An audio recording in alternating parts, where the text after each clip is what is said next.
I'm not seeing any video. Can anyone hear me?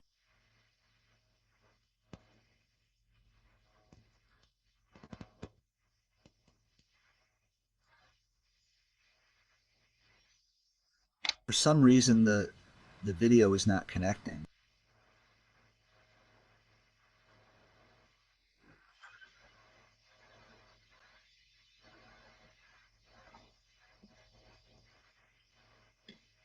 I think maybe I'll just keep going without video if people can hear me. Are you seeing an image on your end? Okay. I don't know why my screen is blank. It's not showing. It's not showing up here. Add cork. Okay, I'll go ahead. Nam namwa samanam ve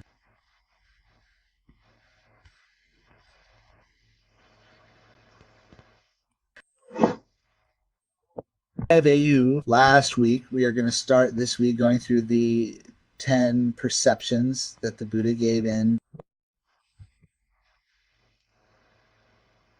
And the first one is the perception of impermanence.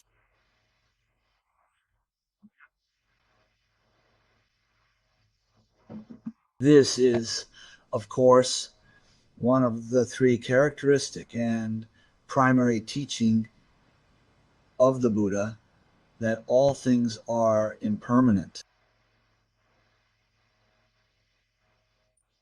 You're probably all well familiar with that idea. But here we look at the angle of the perception of impermanence, how we perceive things. Possible that we may understand impermanence on a cognitive level. We may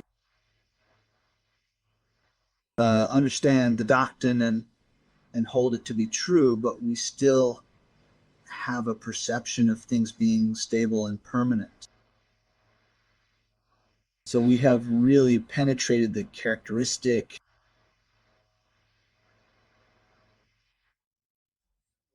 When he was asked, how do you explain impermanence, he age up his tea cup and said, you see this cup, it's broken. It's broken. And of course, at that moment, it wasn't broken, but it's inevitable that one day it will be shattered into pieces.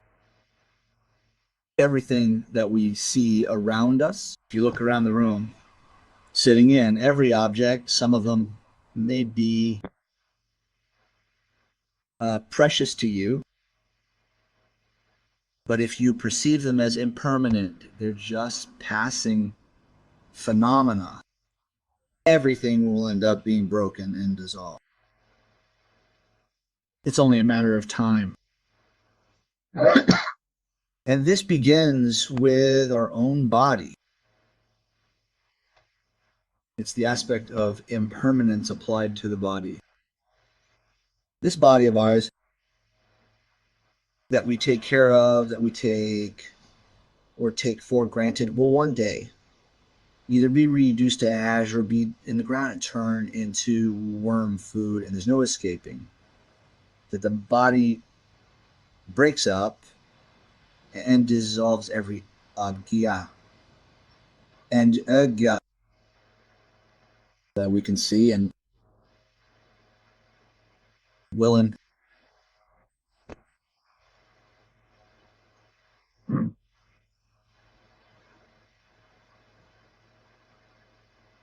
There, in the of the suns, where the bud talking about the cosmological vision, when the kind of things pure ace in mind about just our own sake, but to illustrate some point of, and in this case, it was impermanent in everyone. He begins by talking about the great mound at the sea of the world, the Siam in the D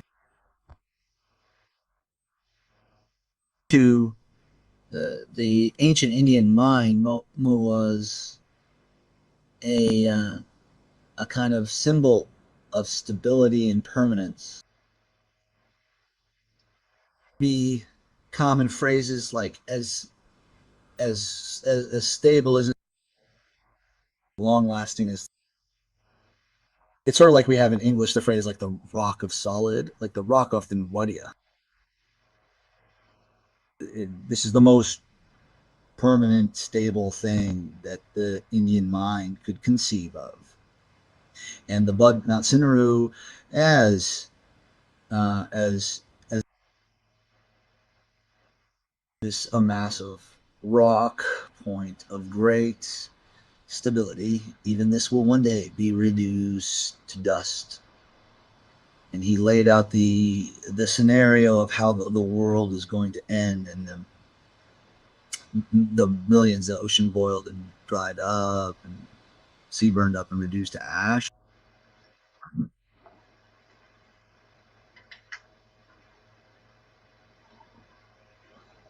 With our modern understand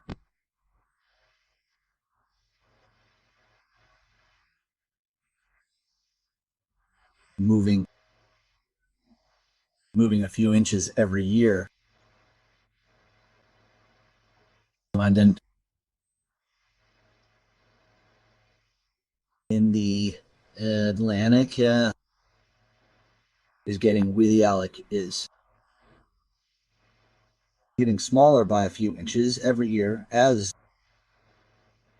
the Americas drift westward, and eventually they'll crash into Asia of years from now.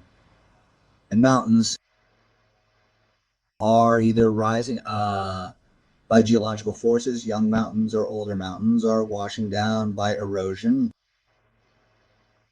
So everything in the world is in a state of change and flux, and there's no point of stability anywhere. Even the sun will eventually run out of fuel and burn out.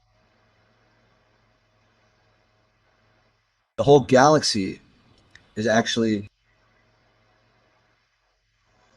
turning around. The reason it's a spiral and it's turning around is because of massive black hole in the center. It's like when you pull the plug in a bathtub and the water swirls around it.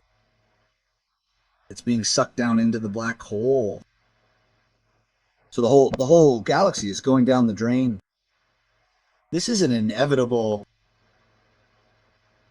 change. It's an inevitable dissolution and ending. And to cultivate this perception is to see everything as passing phenomena. Things have a place in space. Here's a three-dimensional object, has the three dimensions of space, but it also has the fourth dimension of time, and everything conceivable begins and ends. It's impermanent. In the Abhidhamma mod of reality, principle of is taken to ultimate point that nothing for more than a single moment unearths, according to Abhidhamma. Understand that you encompass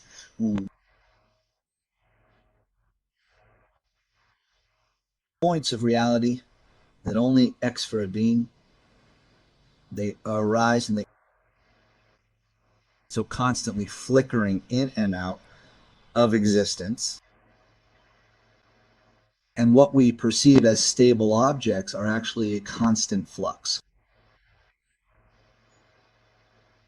that are, according to the laws of cause and effect, they don't just arise randomly, they arise according to prior conditions. So we see something like a rock that may exist for of years at the atomic level, constantly in a state of flux, constantly coming in and out of existence.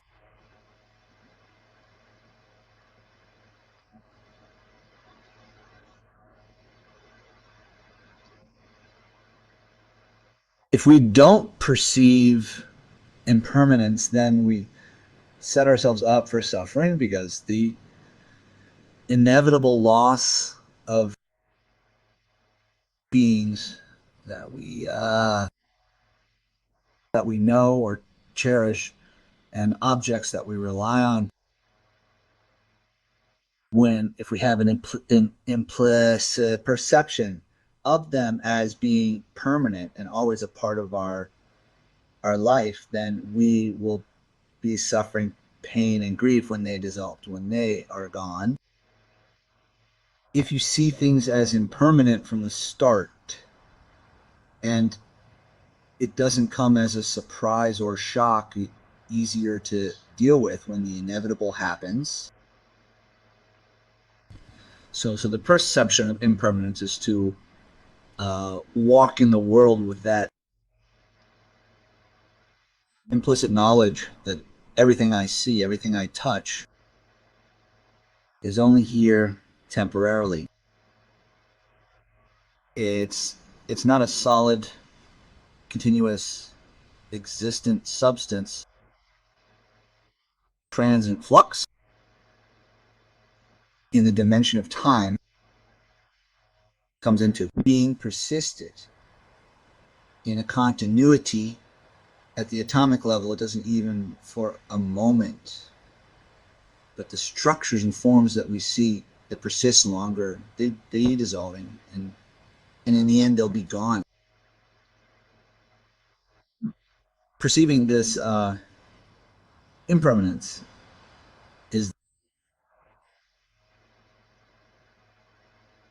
Jia deer penetration of the nature of reality. Each of the three characteristics, impermanence, not self, and suffering, when they penetrated by the mind, they become a gateway to liberation and understanding.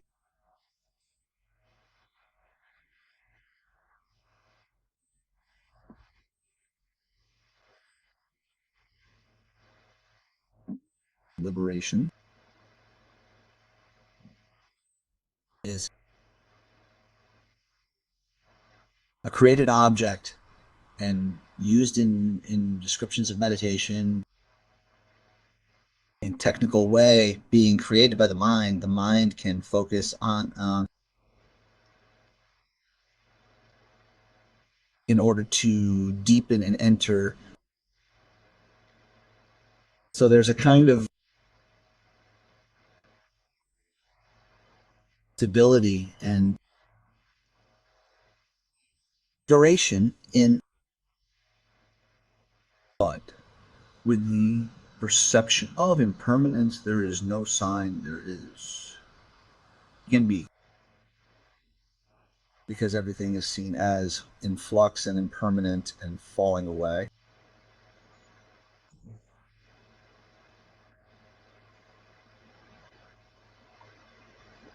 So this is the first of the 10 contemplations of, or 10 perceptions given to man, who said, as I mentioned last week, he was said to be seriously ill.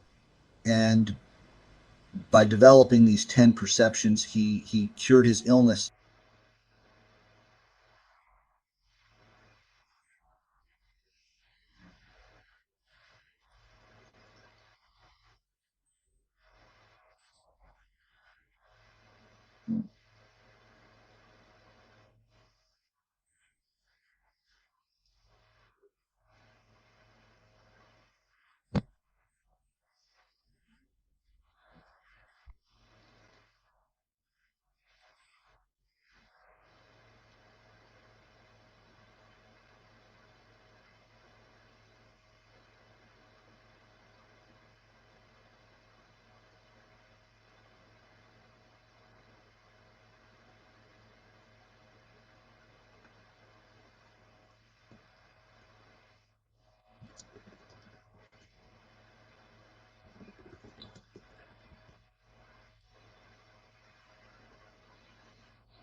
Good.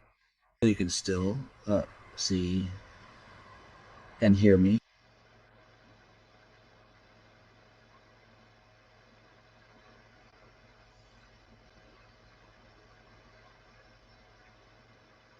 Are you aware of the Mala effect?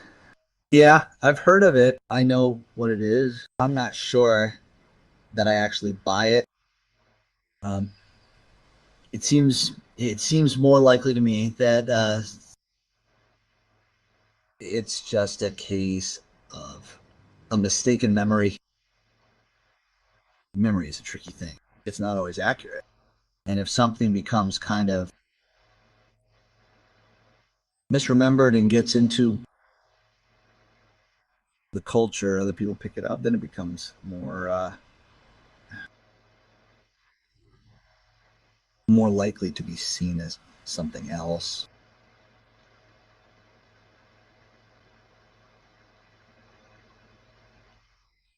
Question, but I too have been here quite some time now, and Impermanence has been a full tool for mindfulness. Thank you for that.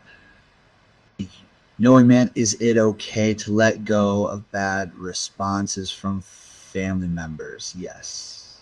Well, this is one of the perceptions of impermanence. If you apply it to beings, is the bad responses of individuals just at that moment they being unfull, but it's not their nature. Beings change, and there is no fixed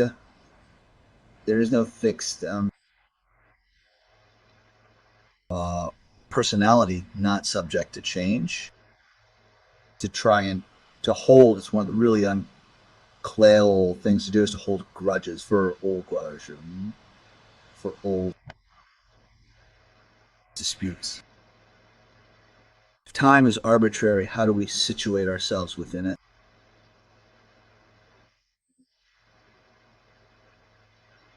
Well, basically, the obvious answer is to stay in the present moment. And really, you don't have a choice about that. You're always in the present moment. Um, to see the past and future is basically unreal. And there's a Tibetan teaching about the three times the P is unreal because it is no longer X, the future is unreal because it is not fixed, and the present is unreal because it can be fixed immediately. Look at the present moment already in.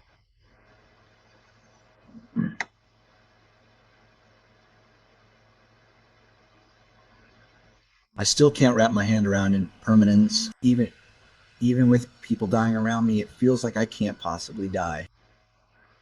Well, you should. Yeah, there's. I mean, that is kind of a human response that is very difficult to think about or visualize. But you could do the meditation on death merak, which is contemplating the reality of your own death. You know, thinking, indicating you are at least once a day that I too shall die. I'm not permanent.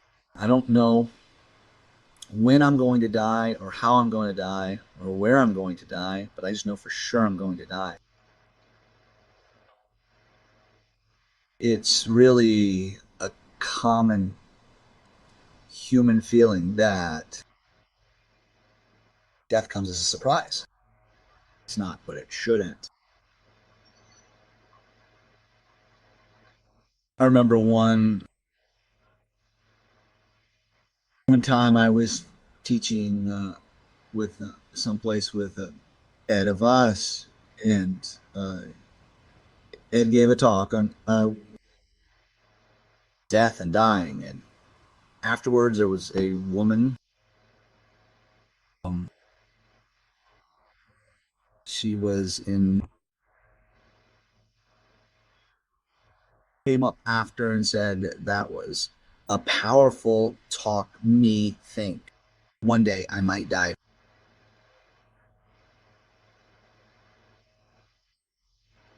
What is letting go? Is it economy? Economy is part of it. And letting go is not even the ideal.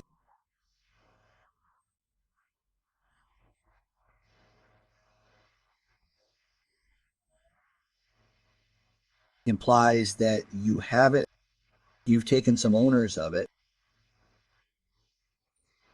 But then if you have, then letting go is the correct response. Is to cease identifying with whatever this object is, or this feeling, or this thought formation as me, or and see the cessation of permanence, perception of impermanence can be aid to that thing. This icerminent, it's not something that will last. And contemplation of accidentally creating to, hey, no, I've not heard of that happening. For those who familiar with the terminology from Tibetan Buddhism, it's kind of a harmless mind, created being. I don't think contemplation of day was nothing to do with that. If you're contemplating already existing beings, you're not summoning new artificial creations.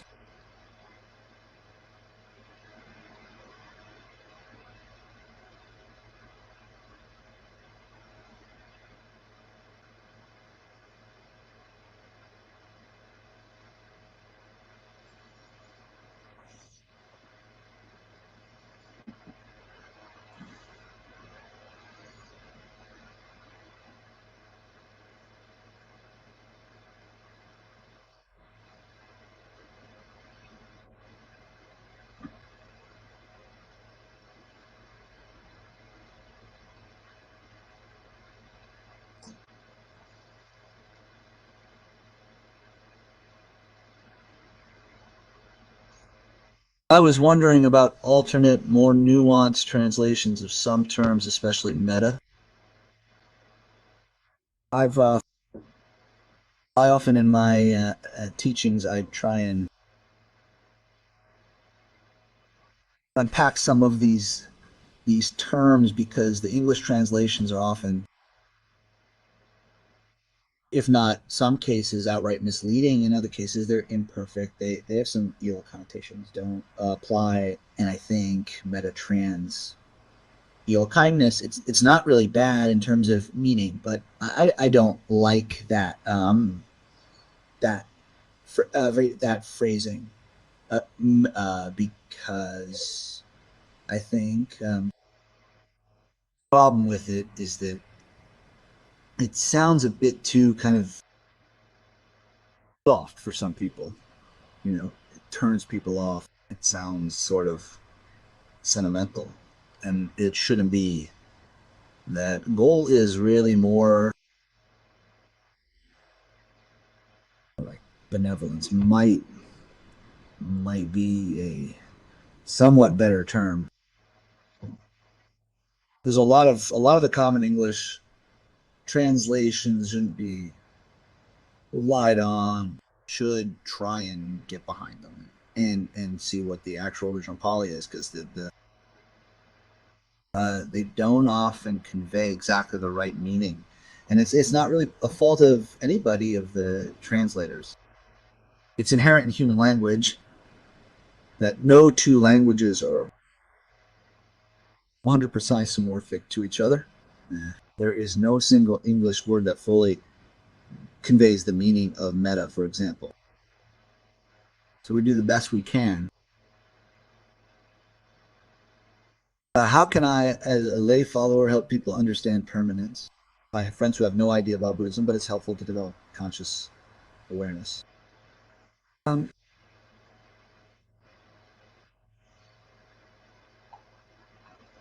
it can sometimes, if you're skillful, you can find an opening to just drop a hint about things like impermanence, just to say, well, this isn't going to last forever. Next one. Yes, I have held on to my family's reaction, hardships, and use. That's continuation of the previous question. I have feelings for my family's reaction to my hardships and used that pain to stab myself for 30 years. Seeing them as unskillful gives me a way to let go. I still claim?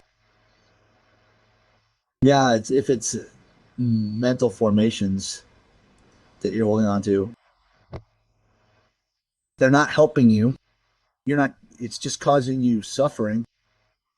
First of all, just see that on your response, your reaction is a mental formation. It's not real. Even if whatever prompted it in the first place was a genuine, uncopeful action on someone else. But your reaction to it, you're holding on to it, especially for so long, it's not real and it's entirely your own self-inflicted wound. Just recognize that was then. This is now. I'm not the same person. They're not the same person. Just let it go. So, just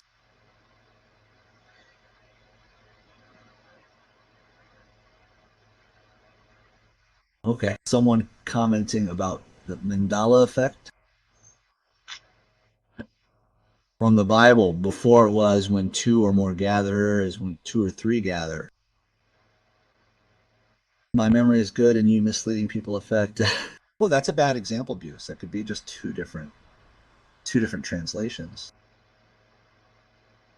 Um, I'm not completely writing off the possibility of Mandela effect, but I think it's much more likely that it's a defective memory than to think some kind of slipping to different timelines.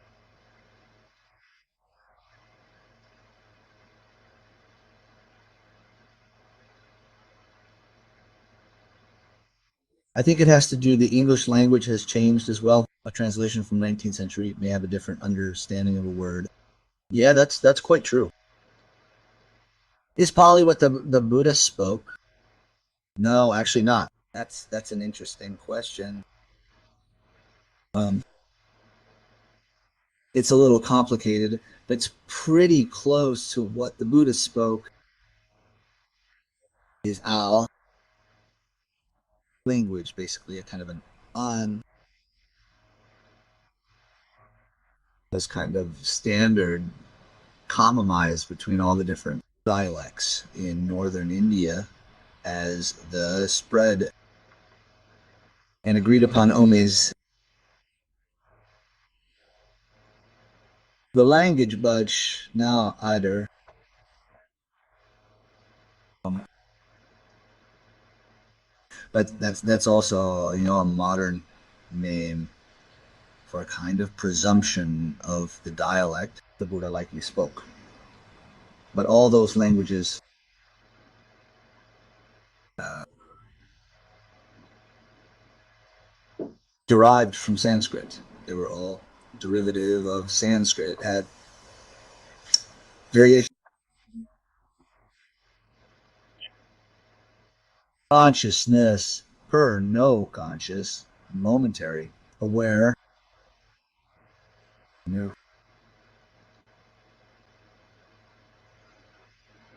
Command effect proves we are in a virtue reality, dreamlike world. Perhaps.